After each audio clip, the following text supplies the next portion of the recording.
بسم اللہ والسلام علی رسول اللہ۔ ایک سوال ہے ہمارے دارالفتاء میں یہ آ رہا ہے کہ ایمان اور اسلام میں کیا فرق ہے؟ کیا ہر مسلمان مومن بھی ہے؟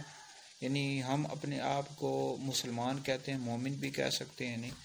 تو یاد رکھیں، ایمان یعنی مسلمان کی، اسلام کی اور جو ایمان ہے اس کی جو تعریفات ہیں بہت زیادہ اس میں کلام کیا گیا ہے کہ ایمان کس کو کہتے ہیں، اسلام کس کو کہتے ہیں۔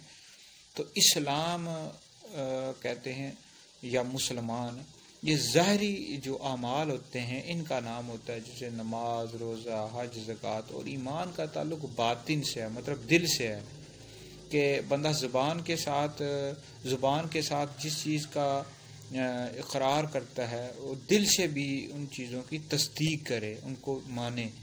تو ایمان اس چیز کا نام ہے۔ اسلام ظاہری اعمال کا نام ہے اور ایمان کا تعلق باطن سے ہے، دل سے ہے۔ لیکن بہرحال لغوی اعتبار سے فرق کیا جاتا ہے اور بہت زیادہ اس میں کلام ہے، لیکن بہرحال یہ بات ذہن میں رکھیں کہ ہر مسلمان مومن بھی ہے، اور بالکل الحمدللہ اس پر اللہ کا شکر بھی ادا کرنا چاہیے کہ الحمدللہ ہم مسلمان ہیں اور مومن بھی ہیں۔